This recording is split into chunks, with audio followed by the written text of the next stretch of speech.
Škoda Auto je partnerom Tour de France po 12. krát. Dostalo sa nám tej cti, že už po 5. rok navrhujeme trofej Tour de France. Hovorí sa, že kryštál určitým spôsobom v sebe stelesňuje hviezdy.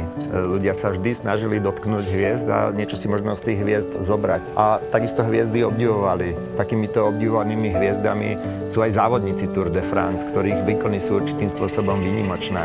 My sme sa pre tento rok rozhodli použiť takú unikátnu technológiu, dalo by sa povedať sklárskej intarzie, ktorá je nazývaná Stardust, alebo voľne preložené možno hviezdny prach.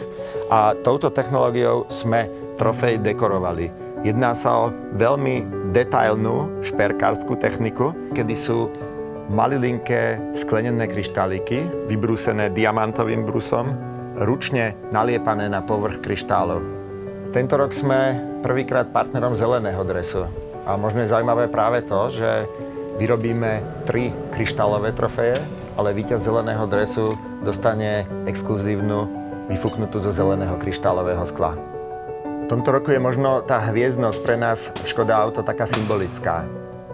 Predstavili sme našu novú vlajkovú loď, novú Škoda Superb, ktorá sa okamžite po svojom predstavení stala takou žiariacou hviezdou.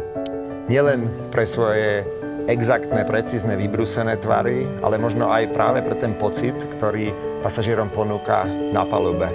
Hviezdy ukryté v Starduste zatiaľ ešte spia, ale už teraz sa všetci tešíme na to, ako pri dekorovaní víťazov ožieria celú Champs-Élysées. Škoda. Simply clever.